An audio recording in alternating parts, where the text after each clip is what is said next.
তো আপনার contact number এমনভাবে সেভ করুন যা 10 বছর পরেও আপনি সেই কন্ট্যাক্ট নাম্বারটা বের করতে পারবেন। এবং আপনাদের সিমে যখন কন্ট্যাক্ট নাম্বারটা সেভ করবেন, সিমটা যখন রিপ্লেস করেন তখন কন্ট্যাক্টটা চলে যায়, থাকে না। বাট এমনভাবে আপনার কন্ট্যাক্টটা সেভ করবেন 10 বছর পরেও সিমটা নষ্ট হয়ে গেলে আপনার 10 বছর পরেও নাম্বারগুলা পাবেন।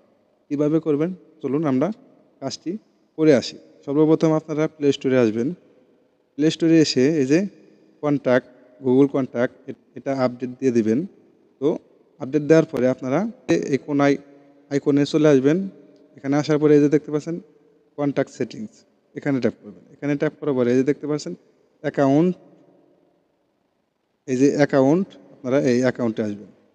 তো এখান থেকে আপনারা আপনাদের এই যে অটোমেটিক সায়েন্স অ্যাপস ডাটা আপনারা এটা অন করে দেবেন। অন করে দিলে কি হবে, এখানে যখন আপনাদের ফোনে কোনো একটা কন্ট্যাক্ট সেভ করবেন তাৎক্ষণিক এটা অটোমেটিকলি আপডেট নিয়ে দেবে গুগলে।